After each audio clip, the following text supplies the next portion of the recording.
Ong dam sakin kadam dingu chi la Jeremia bung som le sagi tang som le lia kipana sang ni le som le kwa kuma topan hon piak la hi yai kumina kitua lo na kinak na tupi taki gam sung le aleitung bup himin le kimu da na te on tunin mi hing lep wal hilawina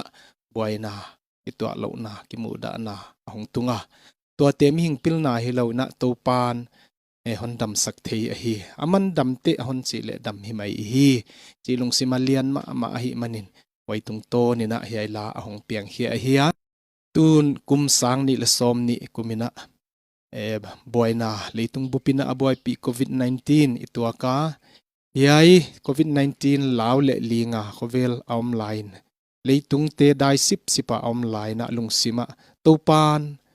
gamle nam kia hilaw na ki pan hon dam sak thei a hi na lung sima hong lian ma maya pajekina athakina tu ni na to pa hi dam sak thei hi chi phok na to hi la hon saleung chi na tunin hi la athakina ko hon sading wa hi azatu angai khitu khem pe to pan athakina hon bol zot ta hen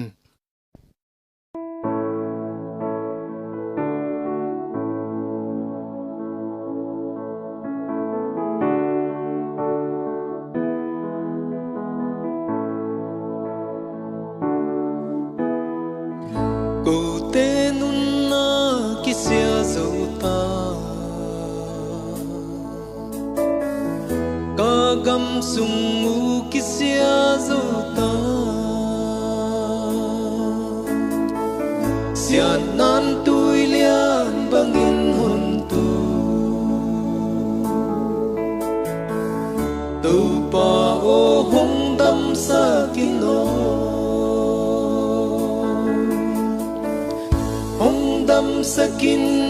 kadam digu hon khia in ka hing di ngu bang dang hi ke adam na di tu pa o nang kia na hi so ka khut te u aliam zo ta ka khe te u aliam zo ta hong tuam damin kadam di gu hong longin na dam na khutin hong dam sakin kadam di gu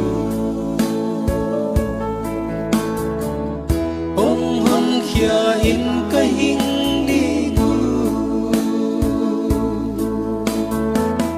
bang dang hi ke adam na di tu pa o nang kya na hi so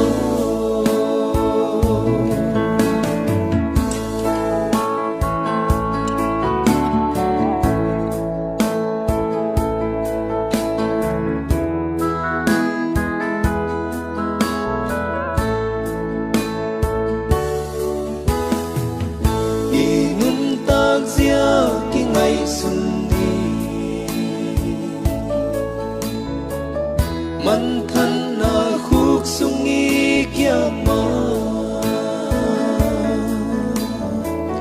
to pa nga ki pia ve di Jesu lo dam na om ke kumpi Jesu ka hon